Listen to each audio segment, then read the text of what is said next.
What will be different this time in affecting outcomes? I realize you're trying to shine a light on what's happening here in Texas, but I believe it was after 5 weeks in 2021, Democrats ended up trickling back into the state and the process continued. Is that how this ends as well?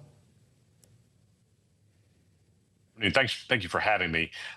Yeah, look, a quorum break is an extraordinary measure to take, and quorum breaks do not generally alter the ultimate outcome of the legislation. We all know that, but this is such an important issue. We have made the collective decision that it is vitally important we do whatever we can to delay this process and use every single day to raise awareness around the country, coast to coast, about what Donald Trump is trying to do in Texas. They are trying to intentionally discriminate against minority voters in Texas by tearing apart minority congressional districts, also he can have more power and evade accountability and consequences. That's wrong, and we have to stand up and fight it.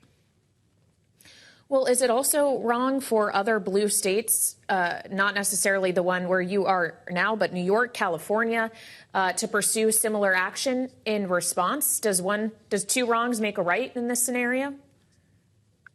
Look, the wrong here is the fact that in Texas, the way they're going about this is to intentionally discriminate against Black, Hispanic, and Asian Texans by destroying their congressional representation in violation of the Voting Rights Act.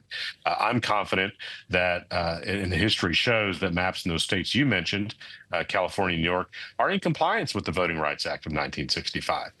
So the question is, are people going to follow the Voting Rights Act or are they not? In Texas, the Republicans are not doing that. And that's why we're here, and that's what matters the most. Well, I suspect you've heard the headlines from the governor's office here. Greg Abbott has ordered the arrest of Democratic lawmakers who left the state, including yourself, saying Texas House Democrats abandoned their duty to Texans. Is this worth going to jail over? I'm not going to go to jail. So the process actually is to establish a quorum in the House. The Speaker of the House has the right to issue a call on the House and issue civil arrest warrants. And that's what he's done this afternoon. That's no surprise. It's a civil arrest warrant, not a criminal arrest warrant. If someone were to come and get me, they would take me back to the House of Representatives, not to jail. But that's the reason I'm not in Texas right now. So they can't come and get me because they don't have authority outside of the state of Texas. That's why my colleagues and I have left the state of Texas. So as for the governor's bluster and rhetoric, look, I think he's just trying to show off for President Trump, and I don't take it terribly seriously.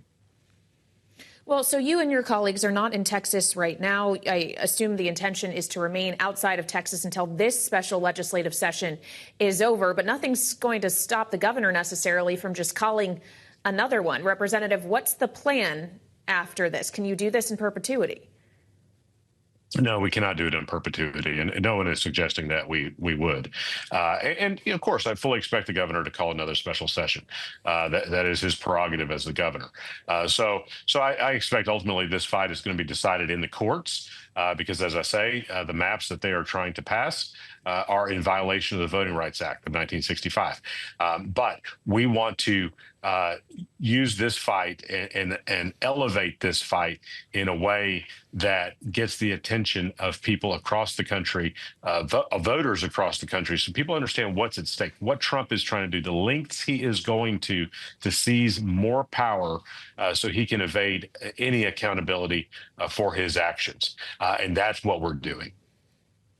Some have asked if Governor Pritzker in Illinois, who I know is hosting a good number of Democrats from Texas, might consider paying the $500 fine, the daily fine that apparently comes with your breaking quorum. Would you accept that?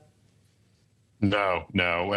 We've not asked the governor to do that. He's not offered to do that, and no, I would not.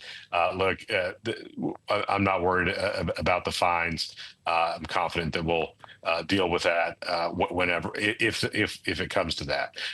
But no, he has not, and no, I would not accept that.